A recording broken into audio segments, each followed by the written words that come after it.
Hello, this is Professor Leon, and today we will go over schizophrenia spectrum and other psychotic disorders. Schizophrenia spectrum disorder is a broad term applying to illnesses involving disordered thinking and disturbances in reality orientation and social involvement.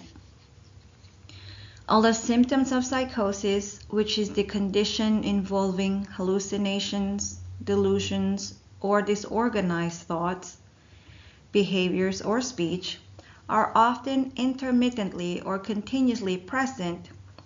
The underlying thought disorder is the most prominent cause of disability associated with this group of psychopathologies. Throughout this chapter, this group of disorders is referred to as schizophrenia spectrum disorders, or SSD. The term schizophrenia refers to a diagnostic category within the group of SSD. For diagnosis, the disease must be present for at least 6 months. During this time frame, the patient must actively demonstrate the symptoms for a significant period of 1 month. The term schizophrenia was coined in 1908 by the Swiss psychiatrist Eugen Bleuler. The word was derived from the Greek schizo, meaning split, and phren, meaning mind. Over the years, much debate has surrounded the concept of schizophrenia. Various definitions of the disorder have evolved and numerous treatment strategies have been proposed, but none have proven to be uniformly effective or sufficient. Schizophrenia is probably not a homogeneous disease entity. The Diagnostic and Statistical Manual of Mental Disorders supports this by describing schizophrenia as the schizophrenia spectrum. Schizophrenia spectrum disorders may have several causative factors, including genetic predisposition, biochemical dysfunction, physiological factors, and psychosocial stress. There is not a single treatment that cures the disorder, and effective treatment requires a comprehensive, multidisciplinary effort, including pharmacotherapy and various forms of psychosocial care, such as living skills and social skills training, rehabilitation and recovery, and family treatment.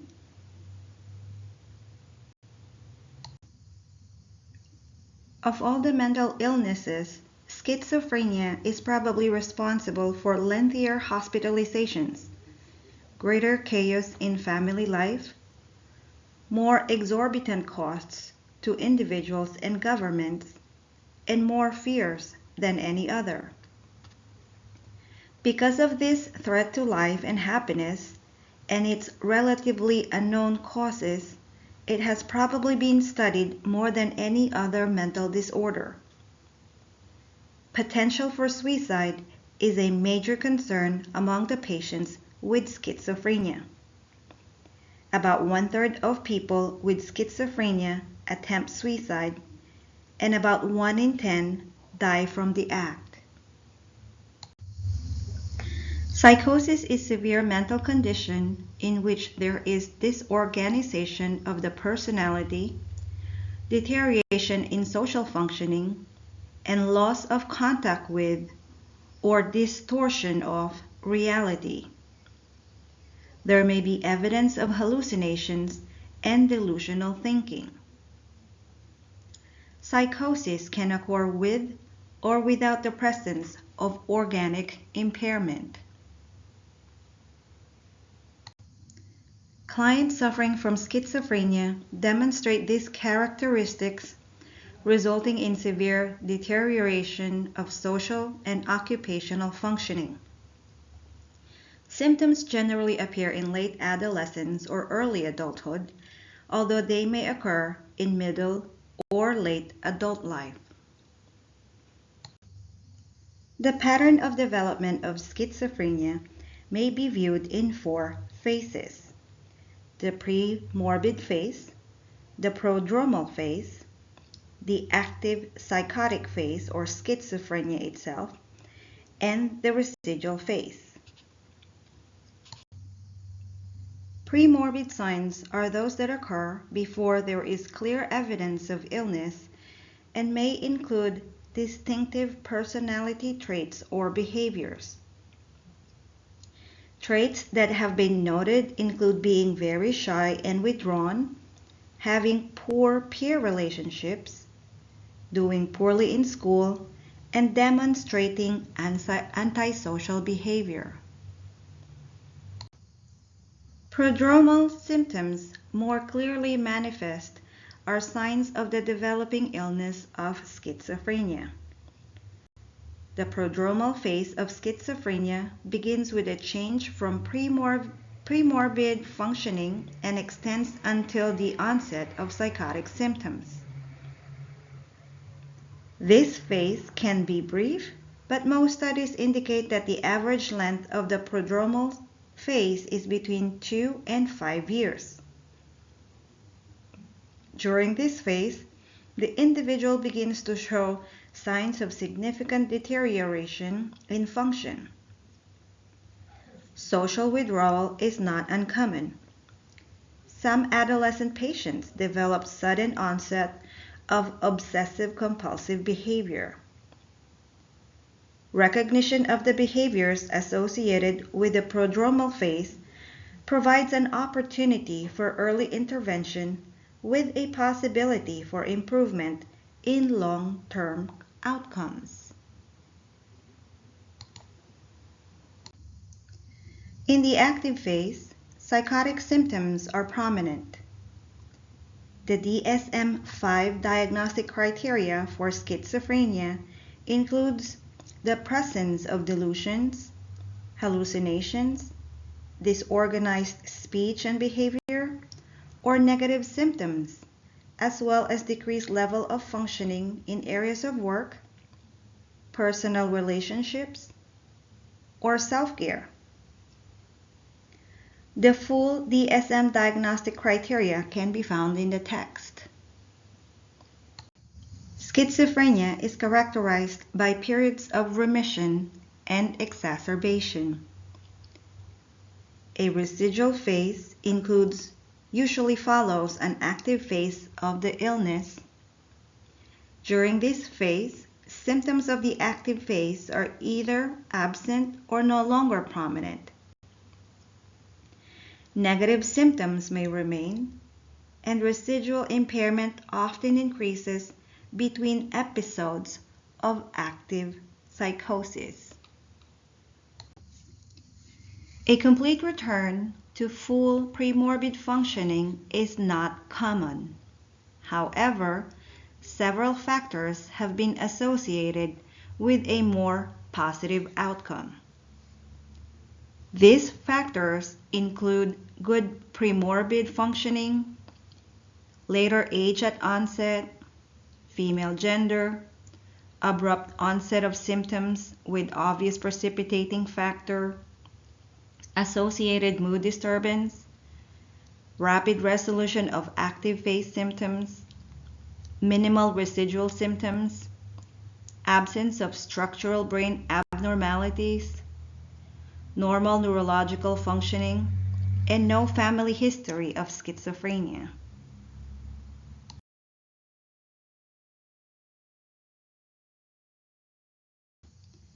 The cause of schizophrenia is still uncertain. No single factor can be implicated in the etiology, but instead the disease probably results from a combination of factors. The lifetime risk for developing schizophrenia is about 1%, but studies show that siblings of a patients with schizophrenia have a 10% risk, and offspring with one parent with schizophrenia have a 5 to 6% chance. How schizophrenia is inherited is uncertain, and no definitive biological marker has been found. Studies are ongoing to determine which genes are important in the vulnerability to schizophrenia and whether one or many genes are implicated. The dopamine hypothesis suggests that schizophrenia may be caused by an excess of dopamine-dependent neuronal activity in the brain. This excess activity may be related to increased production or release of the substance at nerve terminals, increased receptor sensitivity, too many dopamine receptors, or a combination of these mechanisms. Various other biochemicals have been implicated in the predisposition to schizophrenia. Abnormalities in the neurotransmitters norepinephrine, serotonin, acetylcholine, and gamma-aminobutyric acid, and in the neural regulators such as prostaglandins and endorphins have been suggested. Excess of serotonin has been hypothesized to be responsible for both positive and negative symptoms of schizophrenia, and the effectiveness of medications like clozapine lends to support this idea. The effect of autoimmune antibodies in the brain is being studied within the field of psychoneuroimmunology and suggests that this may be responsible for the development of at least some schizophrenias following infection from a neurotoxic virus.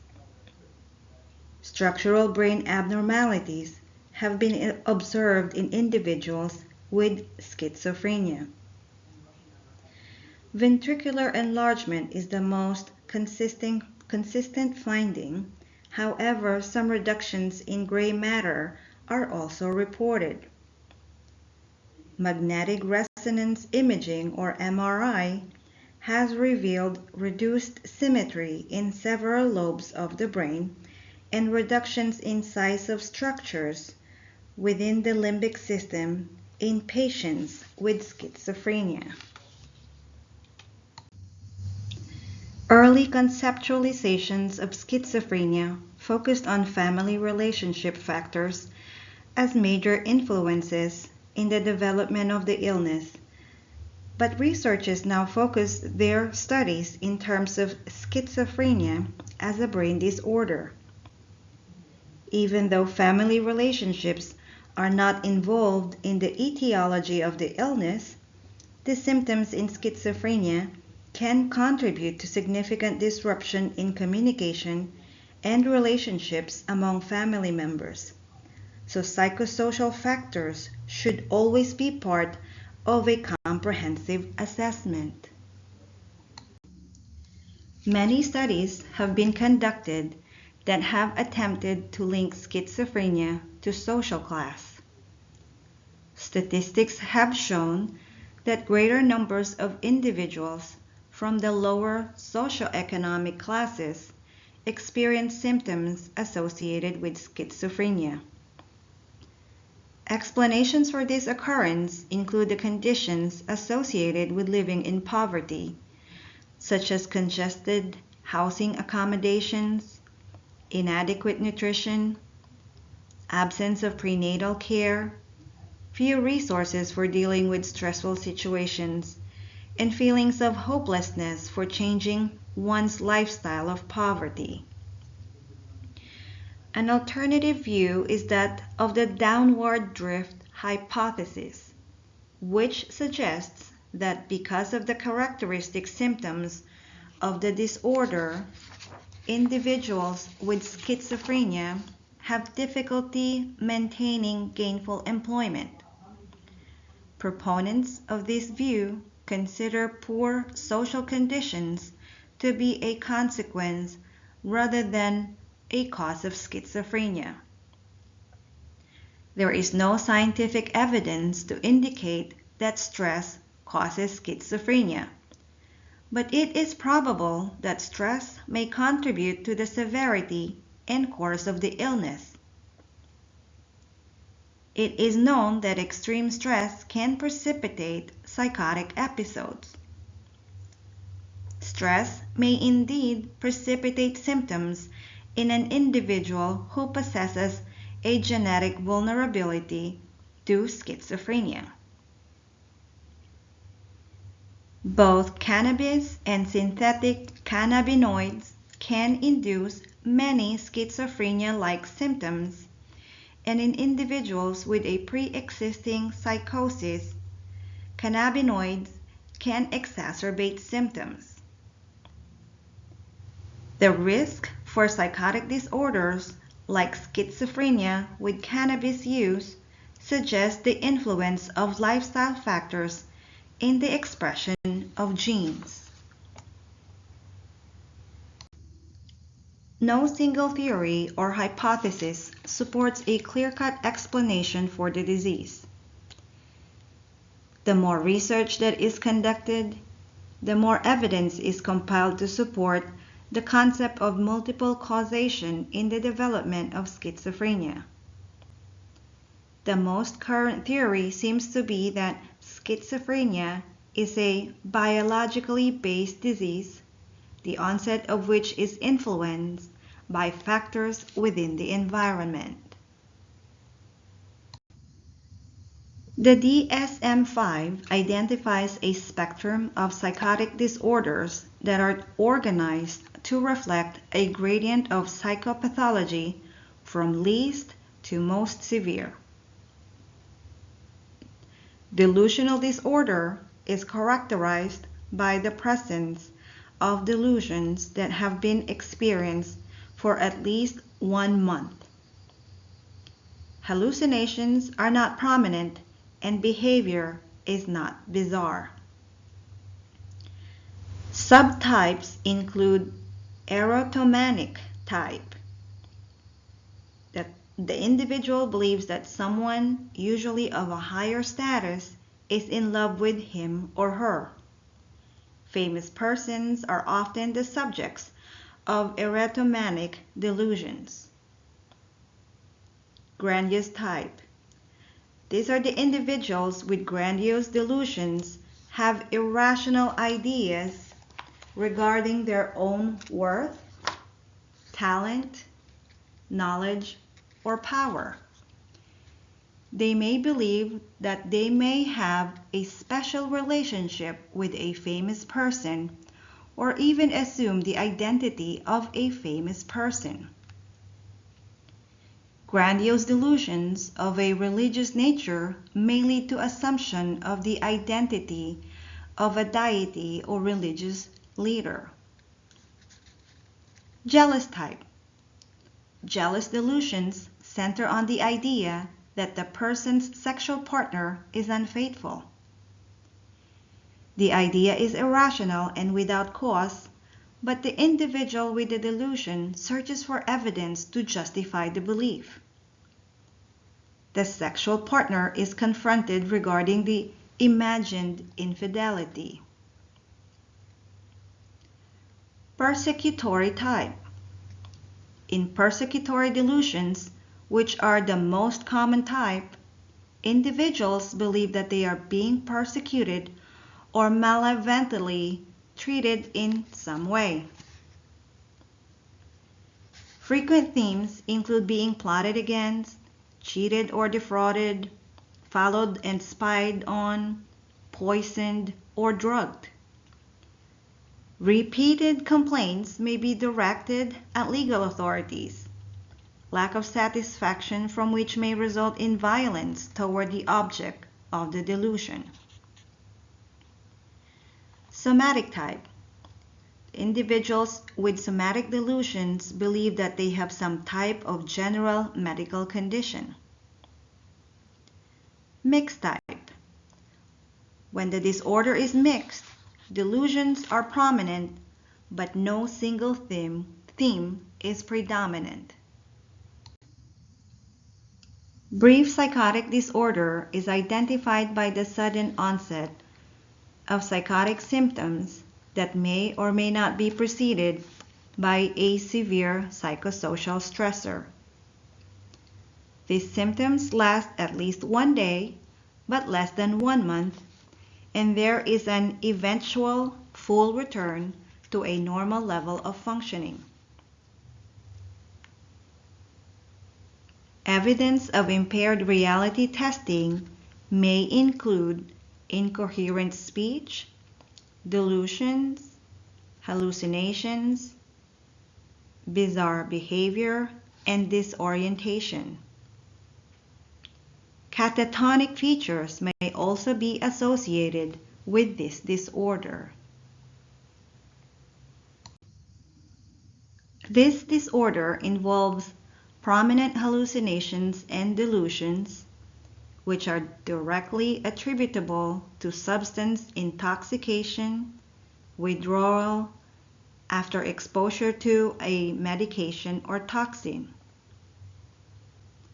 When the symptoms are more severe than those typically found in the intoxication or withdrawal syndrome, this diagnosis is made.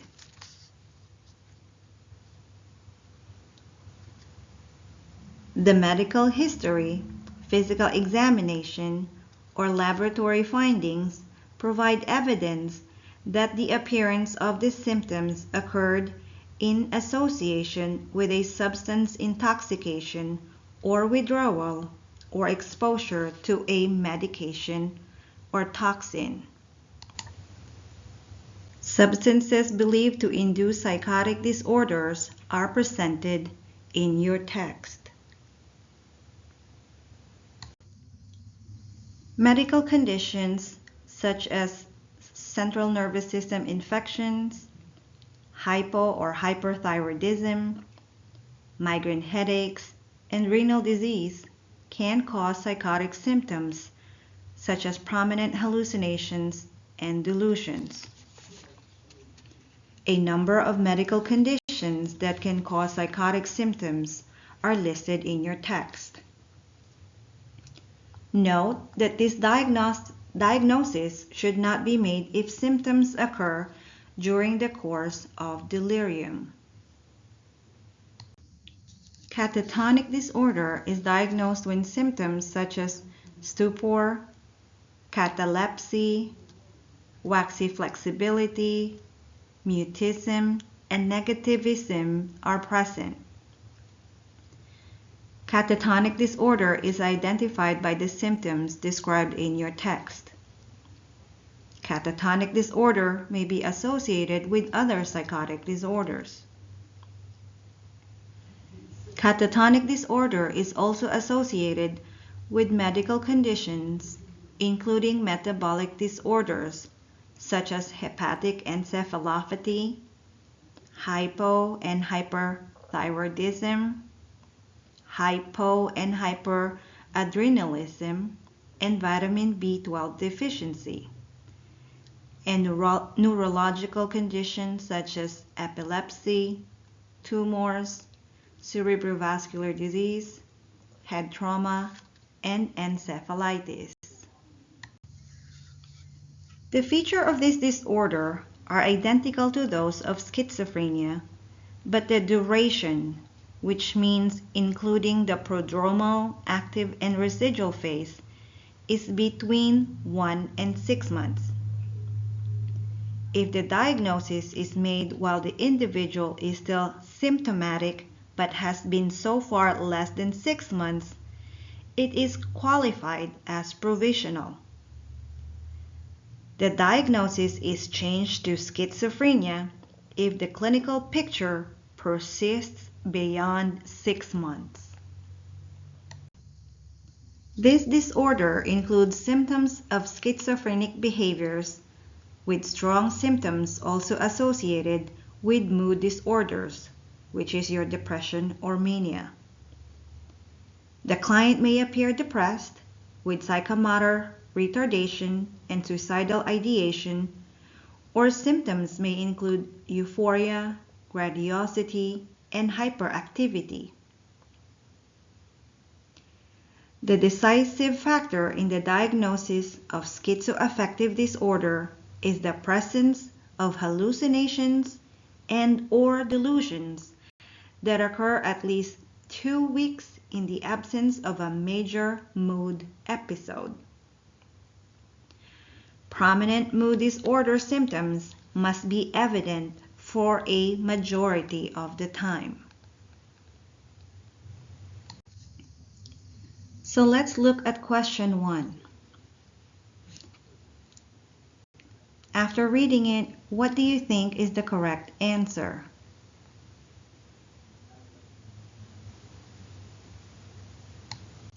The correct answer is C. Symptoms associated with the catatonic specifier include stupor and muscle rigidity or excessive, purposeless motor activity. Waxy flexibility, negativism, echolalia, and echopraxia are also common behaviors.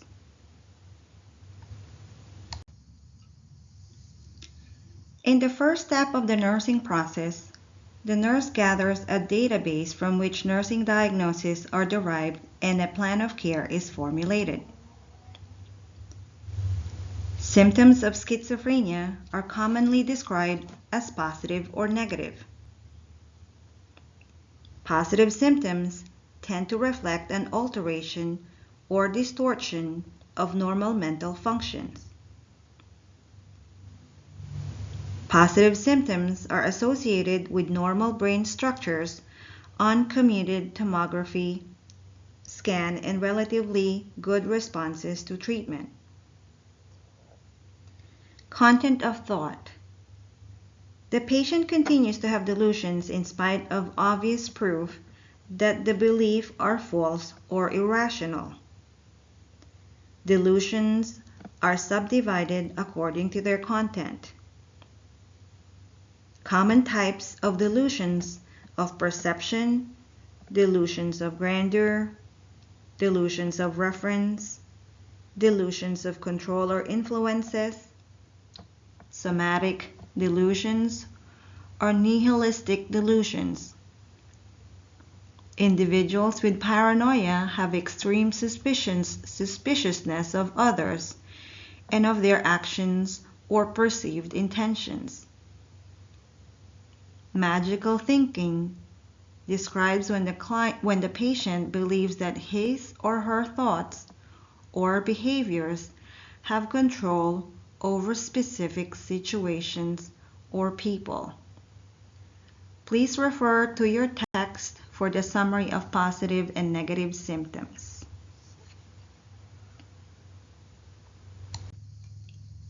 Form of thought. Associative looseness is characterized by speech in which ideas shift from one unrelated subject to another, and the individual is unaware that the topics are unconnected. When the condition is severe, speech may be incoherent. The person may invent new words or neologisms that are meaningless to others but have symbolic meaning to the individual.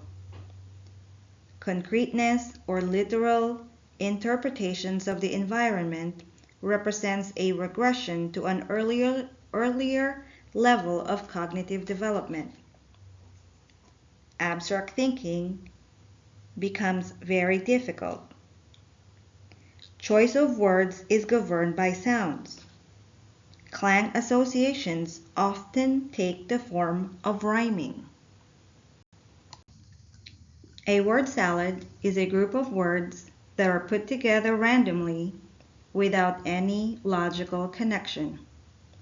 For example, most forward action, gross life, double place, circle uniform. With circumstantiality, the individual delays in reaching the point of a communication because of unnecessary and tedious details. The point or goal is usually met, but only with numerous interruptions by the interviewer to keep the person on track of the topic being discussed. Tangentiality differs from circumstantiality in that the person never really gets to the point of the communication. Unrelated topics are introduced and the focus of the original discussion is lost. Mutism is an individual's inability or refusal to speak. A client exhibiting perseveration persistently repeats the same word or idea in response to different questions. So let's look at question number 2. I want you guys to read it and think what is the correct answer.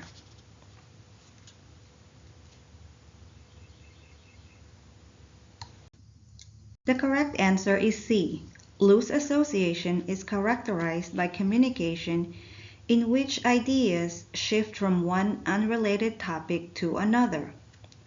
The situation in the question represents this communication pattern. Perception. Hallucinations may involve any of the 5 senses. Type of hallucinations include the following. Auditory hallucinations are false perceptions of sound. Most commonly, they are voices, but the individual may report clicks, rushing noises, music, and other noises. Voices that issue commands for violence to self or others may or may not be heeded by the psychotic person. Auditory hallucinations are the most common type.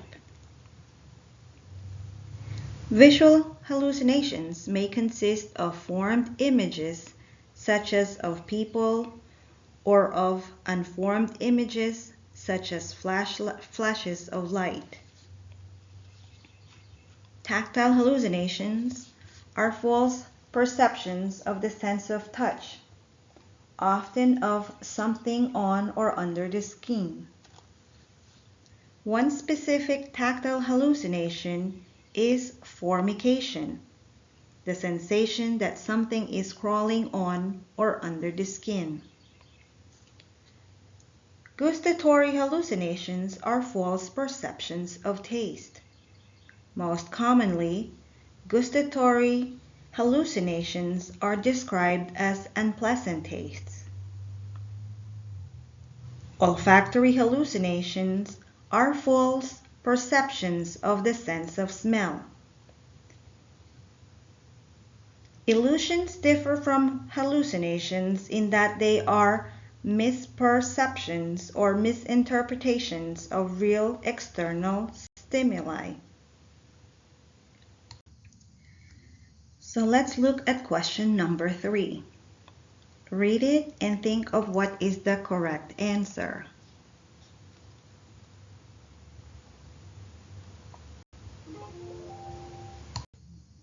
The correct answer is A. Echolalia is a parrot-like repetition of overheard words or fragments of speech. It is an attempt by the patient to identify with the person who is speaking. Negative symptoms reflect a diminution or loss of normal functions. Atypical antipsychotics have been advanced as being more effective in treating negative symptoms, but researchers continue to search for medications to treat cognitive deficits that can be problematic for patients with schizophrenia. These deficits include memory, attention, language, and executive functions, and have been identified as particularly problematic for individuals with regard to overall functional ability. Affect describes the behavior associated with an individual's feeling, state, or emotional tone. Affect is inappropriate when the individual's emotional tone is incongruent with the circumstances. Affect is described as bland or flat when the emotional tone is very weak. The client with schizophrenia often demonstrates an indifference to or disinterest in the environment. The bland or flat affect is a manifestation of the emotional apathy. Apathy is the patient with schizophrenia often demonstrates an indifference to or disinterest in the environment. The bland or flat affect is a manifestation of the emotional apathy. Avolition, impaired avolition, has to do with the inability to initiate goal-directed activity. Interpersonal functioning and relationship to the external world. Impairment in social functioning may be reflected in social isolation, emotional detachment, and lack of regard for social convention. Some patients with acute schizophrenia cling to others and intrude on the personal space of others, exhibiting behaviors that are not socially and culturally acceptable. Individuals with schizophrenia sometimes focus inward on themselves to the exclusion of the external environment. Lack of insight. Some individuals lack awareness of having any illness or disorder, even when symptoms appear obvious to others. The term for this is anosognosia. Anergia is a deficiency of energy. The individual with schizophrenia may lack sufficient energy to carry out activities of daily living or to interact with others. Anhedonia. Anhedonia is the inability to experience pleasure. Lack of abstract thinking ability. Concrete thinking or literal interpretations of the environment represents a regression to an earlier level of cognitive development. Abstract thinking becomes impaired in some individuals with schizophrenia. Associated features. Regression is the retreat to an earlier level of development. Regression, a primary defense mechanism of schizophrenia, is a dysfunctional attempt to reduce anxiety. Waxy flexibility, passive yielding of all movable parts of the body to any effort made at placing them in certain positions. Posturing, voluntary assumption of inappropriate or bizarre postures. Pacing and rocking, pacing back and forth and rocking the body. Regression, retreat to an earlier level of development. Your textbook has a list of patient behaviors and the nursing diagnosis that correspond to those behaviors, which may be used in planning care for patients with psychotic disorders.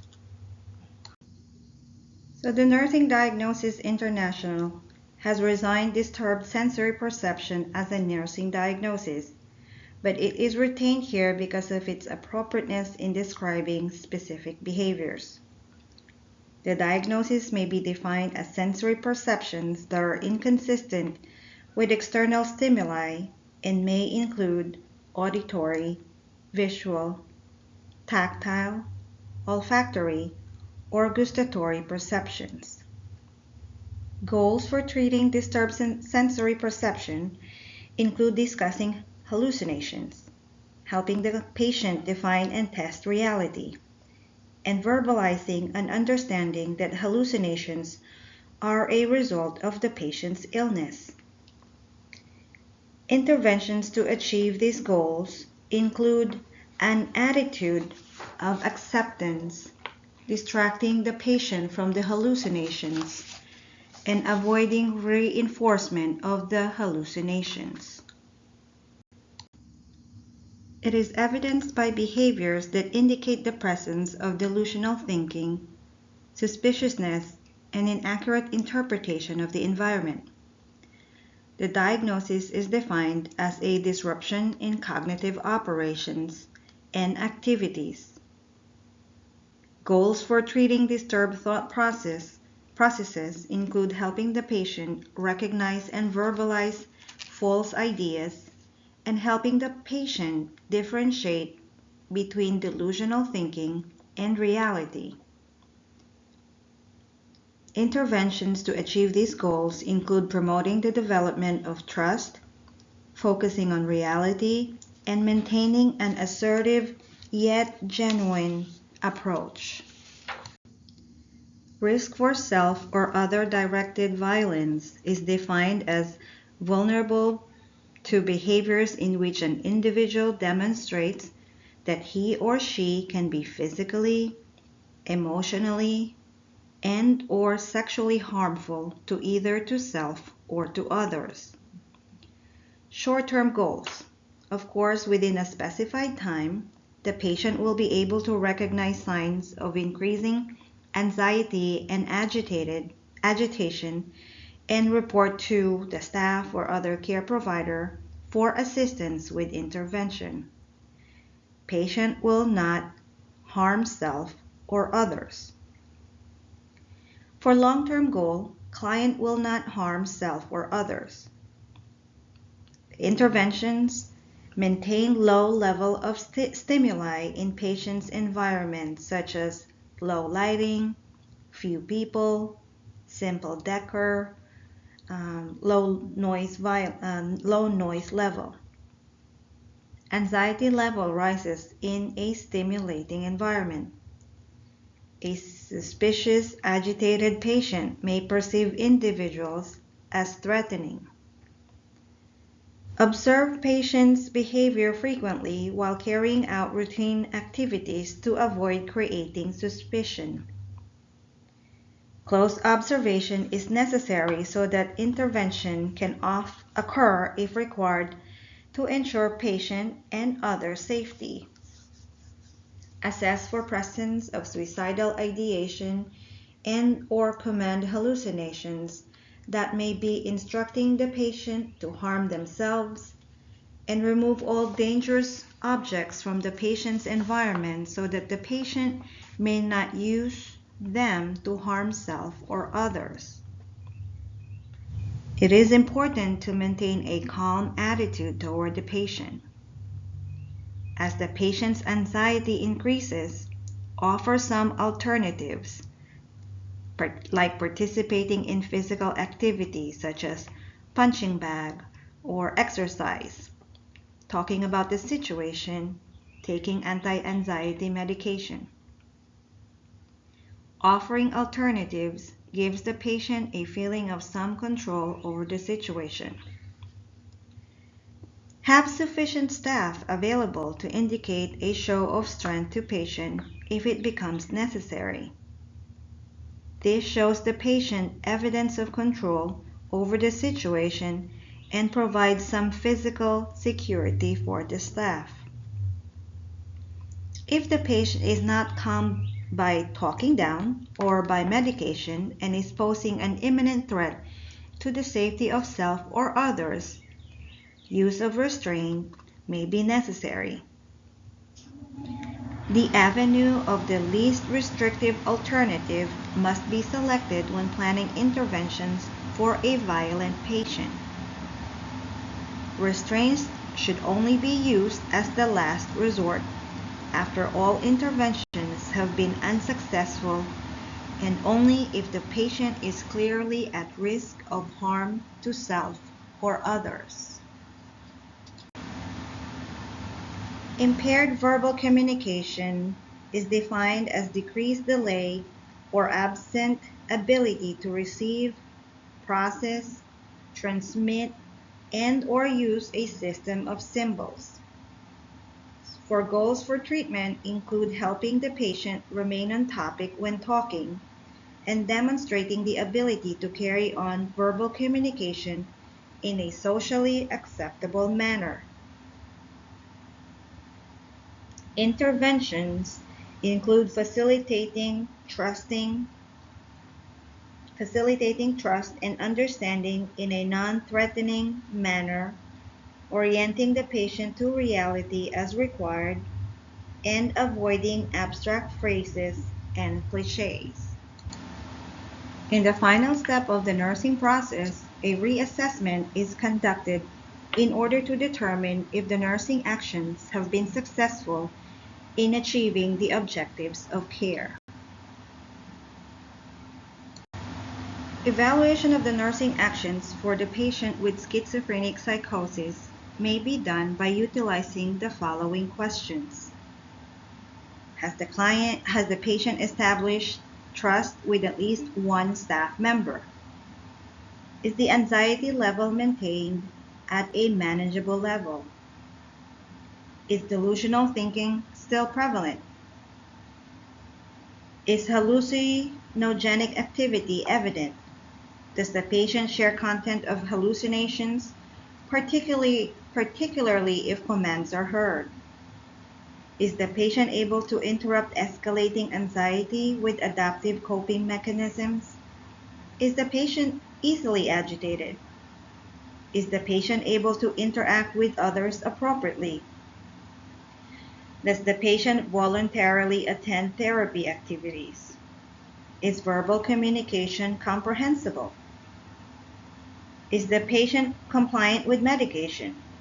Does the patient verbalize the importance of taking medication regularly and on a long-term basis? Does he or she verbalize understanding of possible side effects and when to seek assistance from the doctor? Does the patient spend time with others rather than isolating self? Is the patient able to carry out all activities of daily living independently? Is the patient able to verbalize resources from which he or she may seek assistance outside the hospital? Does the family have information regarding support groups in which they may participate and from which they may seek assistance in dealing with their family member who is ill? If the patient lives alone, does he or she have a source of assistance with home maintenance and health management? So let's look at question 4. So I need you guys to read it and think what is the correct answer.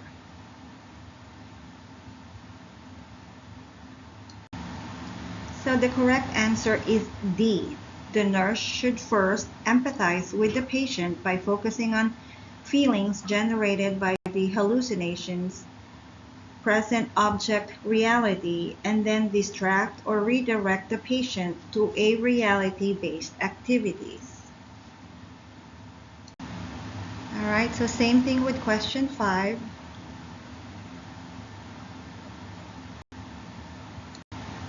So the correct answer is A. The patient is experiencing a persecutory delusion. This nursing response is an example of voicing doubt, which expresses uncertainty as the reality of the patient's perceptions. This is an appropriate therapeutic communication technique in dealing with patients who are experiencing delusional thinking.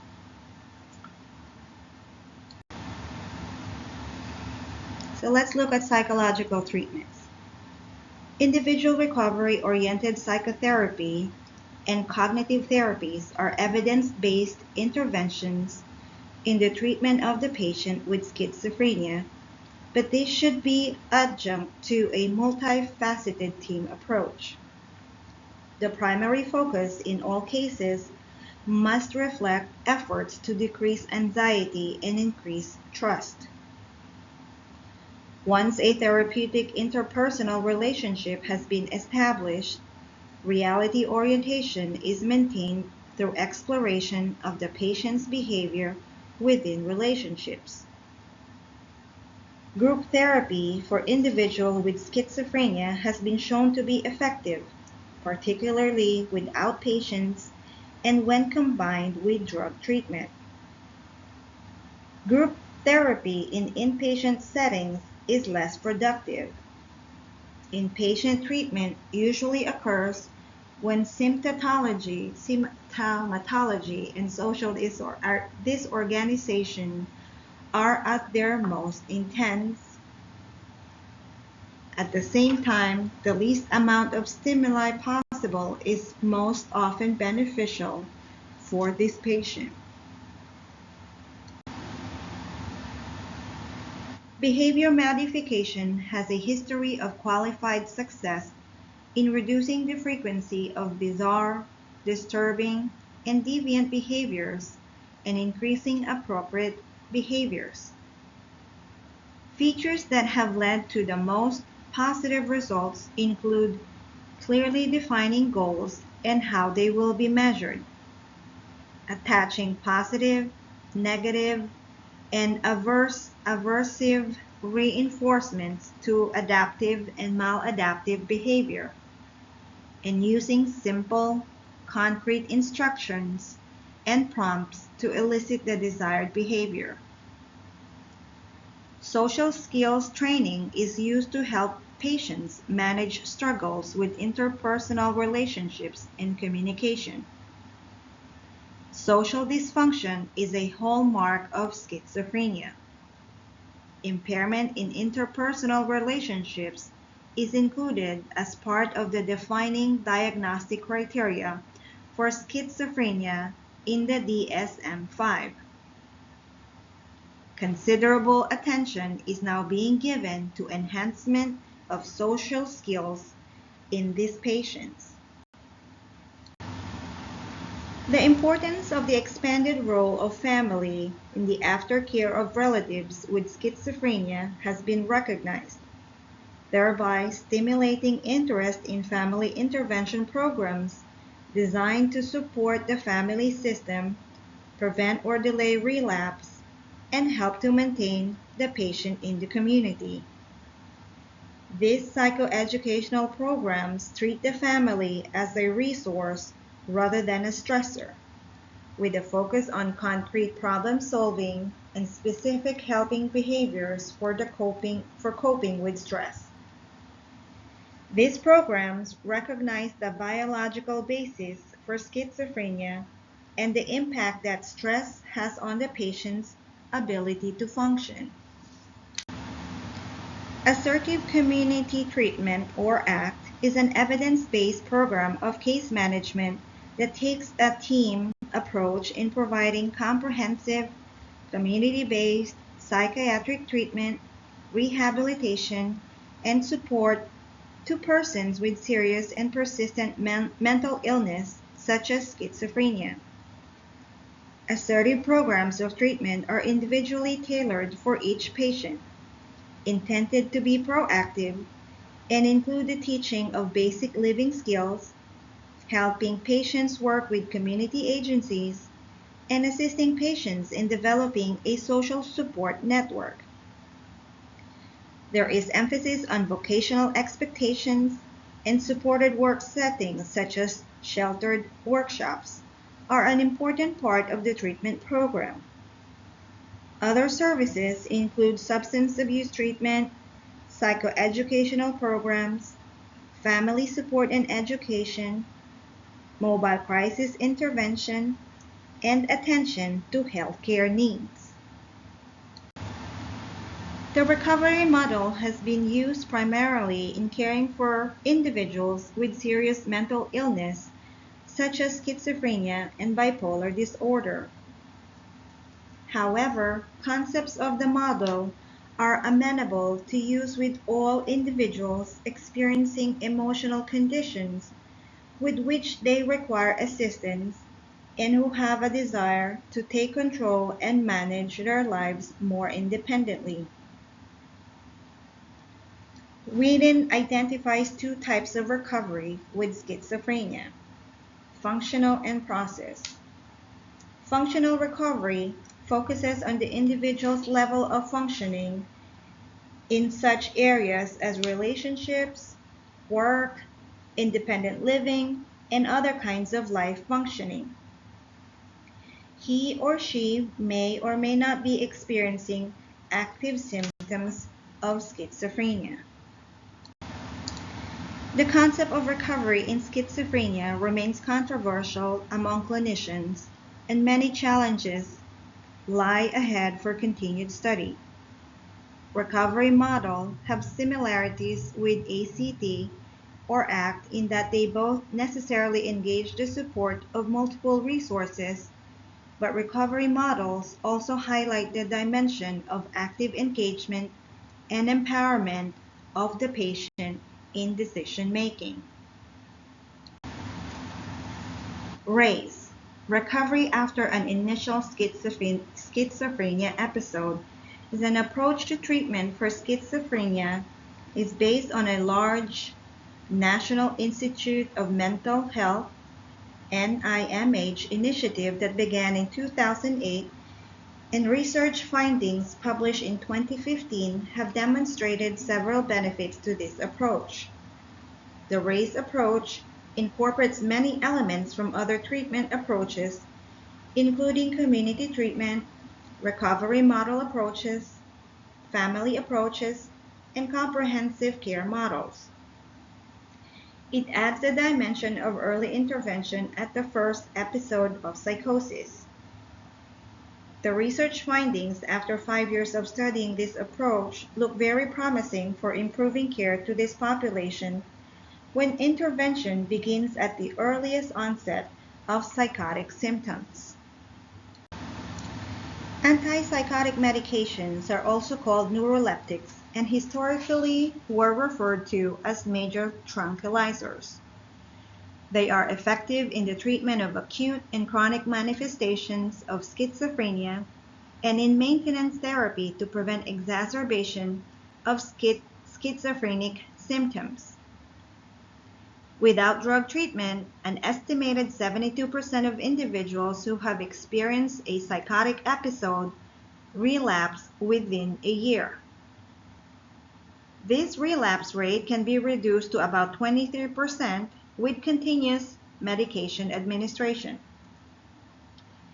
Selected agents are used in treatment of bipolar mania are olanzapine, aripiprazole, chlorpromazine, quetiapine, risperidone, azenapine, ziprasidone.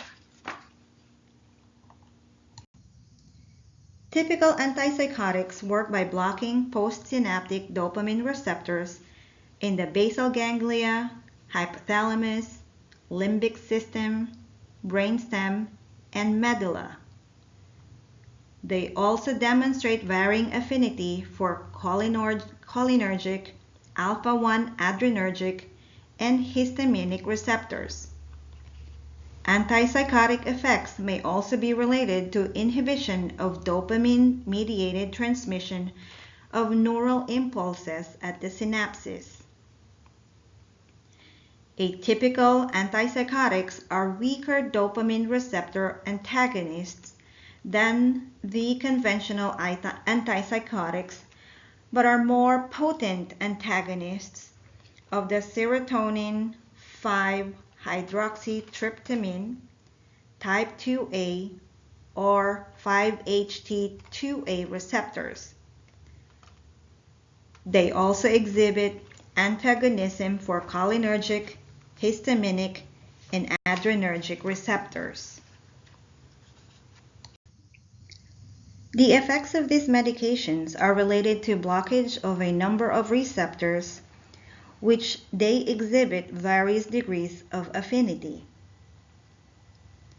Blockage of the dopamine receptors is thought to be responsible for controlling positive symptoms of schizophrenia.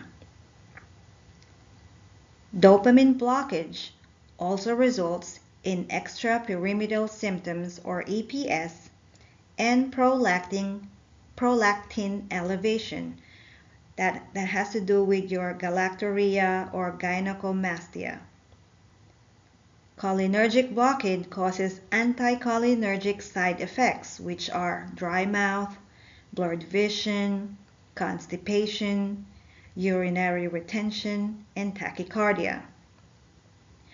Blockage of the alpha-1 adrenergic receptors produces dizziness, orthostatic hypotension, tremors, and reflex tachycardia.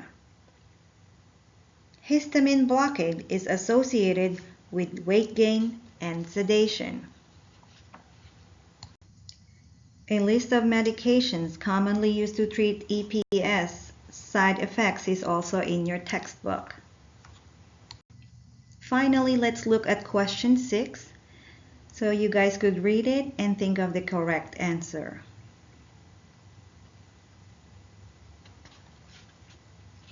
So the correct answer is C. Benztropine is an anticholinergic medication that blocks cholinergic activity in the central nervous system, which is responsible for EPS. Anticholinergics are the drugs of choice to treat EPS associated with antipsychotic medications. Varenicline or Chantix, a nicotine agonist used as a smoking deterrent, was once thought to increase symptoms and even suicide risk in those with severe mental illness. However, a recent meta-analysis concluded that varenicline is effective for assisting with smoking cessation in this population, and that there was no clear evidence of neuropsychiatric or other adverse events compared with placebo. In any scenario, assisting the patient's motivation to stop smoking and exploring viable treatment options, including psychological interventions, is an important component of the treatment.